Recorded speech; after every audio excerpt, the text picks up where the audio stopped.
So marami po silang makukulong mga par. Kung gagantihan ni Sara Duterte, marami po silang makukulong. Sino po sila yung makukulong mga par?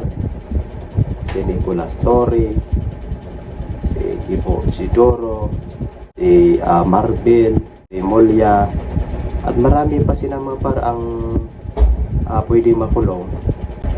So magandang araw po sa ating lahat, at lalong-lalo na sa mga subscribers natin, sa mga viewers natin, at sa hindi pa nakapag-subscribe dyan, paki-subscribe naman mga par, para palagi po kayo updated sa mga video reaction natin.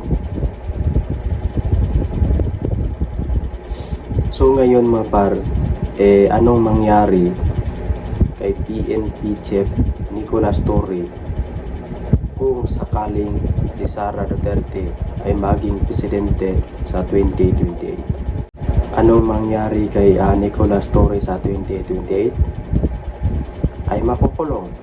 Talagang makukulong si Nicolas Torre mga par kung sakaling si Sara Duterte ay maging presidente sa 2028, kasi ay gagantihan yan kay ni Sara Duterte mga par, si Nicolas Torre, dahil po sa maling pag-aresto nila kay former President Duterte, at hindi po naayon sa batas mga par yung ginagawa nila, na hinuhuli po nila si Duterte na walang warrant of arrest na galing sa ICC.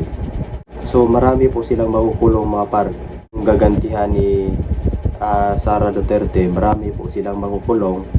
Sino po sila yung makukulong mga par?